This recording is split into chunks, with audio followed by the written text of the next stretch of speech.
Sa pagpanaw ng Santo Papa, ano nga ba ang susunod na mangyayari sa simbahang Katolika? Alamin natin yan sa balitang pambansa ni Gab Villegas ng PTV.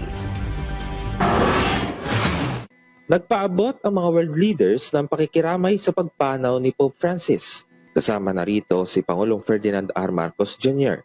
Sinabi niyang nakikiisa ang bansa sa pagluluksa sa pagpanaw ng Santo Papa. Pinuri ng Pangulo ang kababaang loob ni Pope Francis na siyang nag-akay sa marami na bumalik sa simbahan. Pinuri rin ng Department of Foreign Affairs ang turo at aral ni Pope Francis sa pangalaga sa kapaligiran at pagprotekta sa mga mahihirap at inaapi. Sinabi naman ni Ukrainian President Volodymyr Zelensky na naging larawan ng pag-asa ang Santo Papa. Sinabi rin ni Zelensky na ipinagdarasal rin ng Santo Papa ang kapayapaan sa Ukraine at para sa mga Ukrainian. Si King Charles III, pinalala ang Santo Papa sa kanyang pagiging habag, pagkakaisa ng simbahan at pagtataguyod ng kabutihan para sa kapakanan ng iba. Ngayon pumanaw ang Santo Papa, ano na ang susunod na mangyayari sa simbahang Katolika? Sa oras na pumanaw ang Santo Papa, papasok ang simbahan sa yugto bilang sede vacante.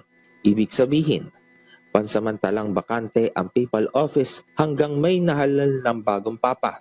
Ang Cardinal Camerlengo ang siyang mamamahala ng administrative affairs at pagbeberipika sa pagkamatay ng papa. Dito na rin magsisimula ang preparasyon para sa burol at libing ng Santo Papa. Isa sa mga symbolic act na ginagawa ay ang pagwasak sa Ring of Fishermen, ang opisyal na papal signet ring. Ito ay pagpapakita ng katapusan ng otoridad ng Papa at para mapigilan ang paggamit ito sa maling paraan. Dito ay nakasara rin ang papal apartment. Pagkatapos nito ay dito na ipapaalam sa mundo ang pagpanaw ng Papa. Ipinaliwanag naman ni Father Gregory Ramon Gaston, rektor ng Pontificio Colegio Filipino sa Roma, ang mga mangyayari sa papal funeral.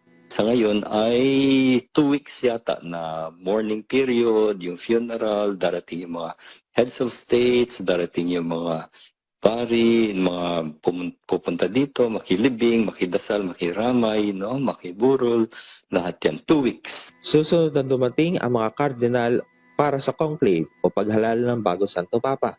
Kwalipikadong bumoto ang mga nasa edad na mas mababa pa sa 80. Sa ngayon, 3 Pilipinong kardinal ang maaaring lumahok sa conclave. Ito ay sina Luis Antonio Cardinal Tagle, Manila Archbishop Jose Cardinal Advincula at Caloocan Bishop at CBCP President Pablo Virgilio Cardinal David. Hindi naman makakasama sa botohan sina Manila Archbishop Emeritus Gaudencio Cardinal Rosales at Cotabato Archbishop Emeritus Orlando Cardinal Quevedo dahil na rin sa kanilang edad. Mula sa People's Television Network, Gab Villegas para sa Balitang Pambansa.